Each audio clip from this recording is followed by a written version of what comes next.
Nous avons vu l'état de l'école qui nécessite un changement. Nous avons vu que le pacte s'était mis en place et que CGE considère qu'il est légitime, que son processus se défend, même si bien sûr on aurait souhaité plus et mieux. Mais donc maintenant que le pacte est là, que l'état de l'école est ce qu'il est, qu'est-ce que le pacte pourrait y faire? Est-ce qu'on peut y croire, hein? Et donc, comment arriver à changer le système, ce qui est évidemment extrêmement difficile, puisque de nombreux pays s'y sont cassés les dents. Est-ce que le pacte va arriver à faire changer le système? Il y arrivera d'autant mieux qu'on pourra y croire ensemble et qu'on s'y attellera ensemble.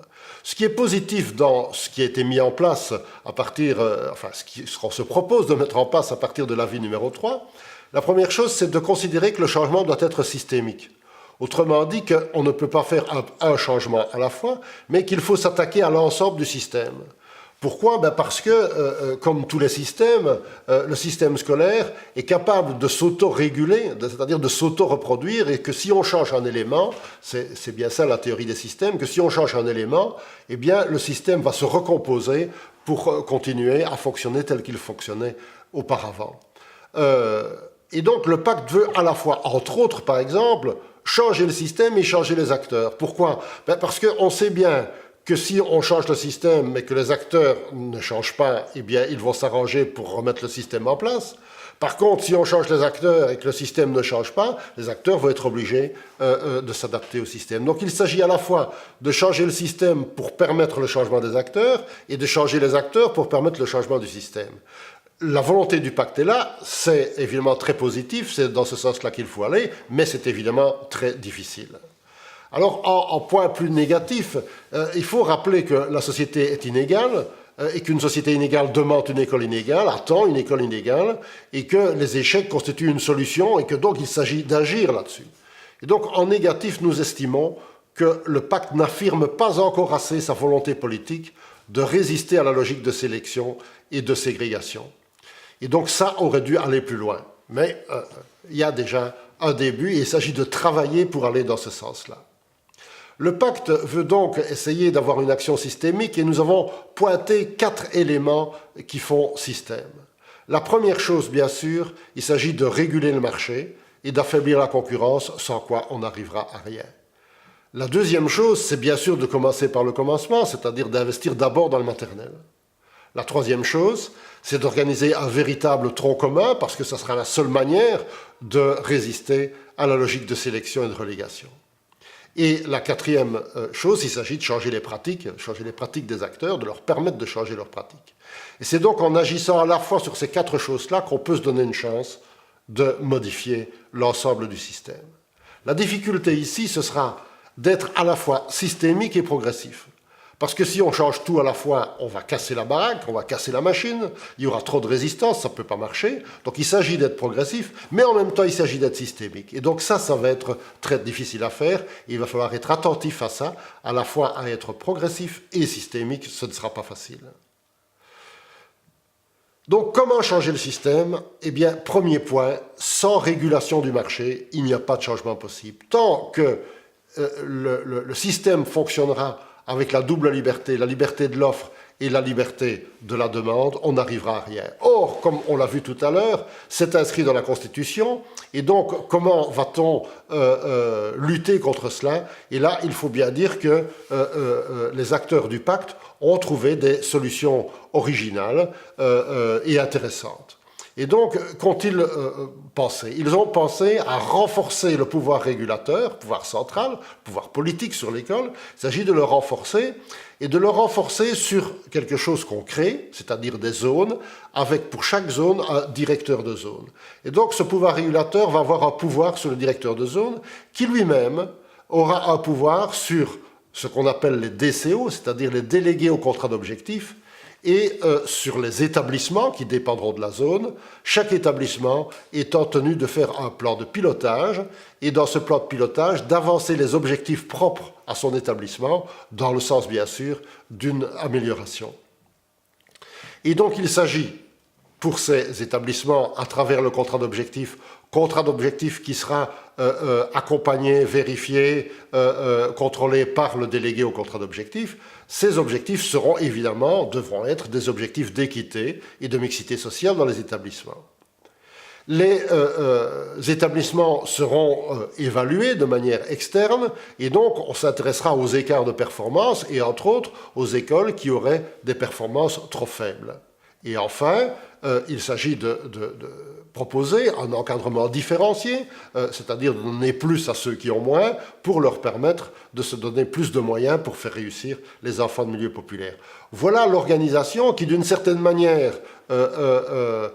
fait l'impasse sur les fédérations de PO qui, aujourd'hui, sont ceux qui ont le plus de pouvoir sur l'enseignement.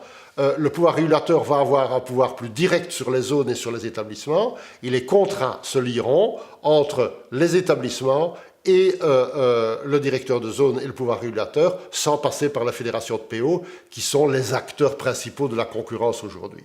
Mais évidemment, on peut se demander, est-ce que l'encadrement différencié va aller suffisamment loin?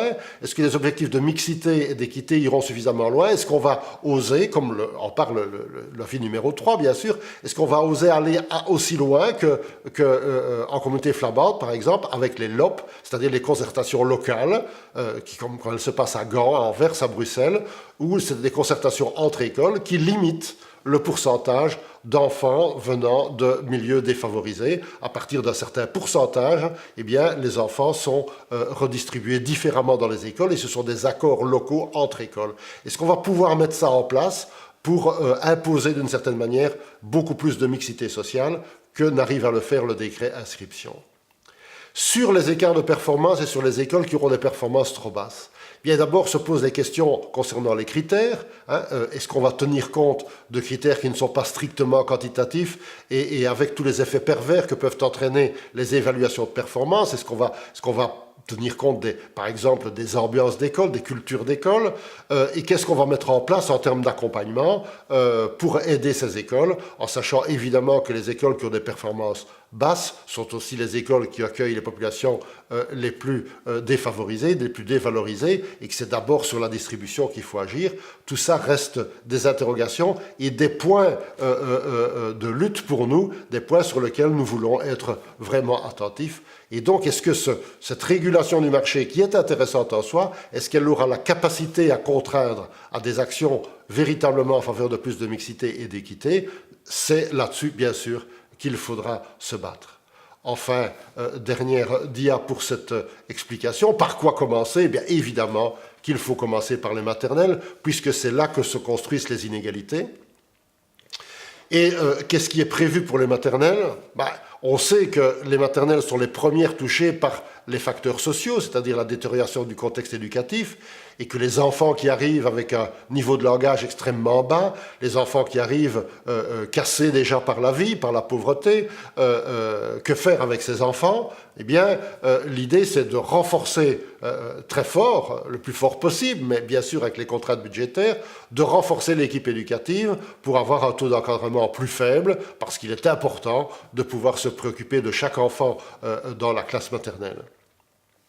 Et on va, pour la première fois, avoir un référentiel commun à toutes les écoles et à tous les réseaux, avoir un référentiel commun sur les apprentissages à mettre en place à l'école maternelle, et en insistant et en étant très exigeant sur ces apprentissages, et dans ce référentiel des apprentissages, d'insister sur l'essentiel, à savoir pour les enfants de maternelle, les compétences langagières, et de se donner les moyens d'améliorer les compétences langagières de tous les enfants, avec une volonté de rapprocher les familles de l'école, un rapprochement de la culture scolaire avec un travail sur ces écarts culturels, un travail sur ces écarts de langage entre les familles où c'est le plus difficile et l'école.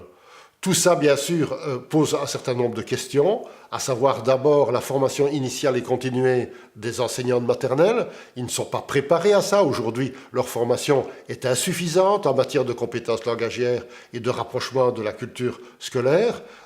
Comment va-t-on accompagner les écoles maternelles et comment va-t-on les suivre, les aider pour travailler dans ce sens-là?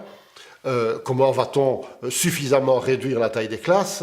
Et enfin, comment va-t-on mieux travailler les relations école-famille? Tout ça reste évidemment des défis importants, et c'est à ça, bien sûr, que CG va être attentif et sur lequel CG va vouloir travailler particulièrement.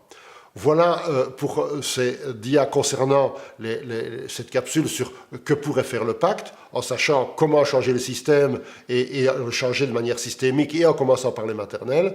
Mais bien sûr, il reste aussi la question du tronc commun. Nous allons en parler à la capsule suivante.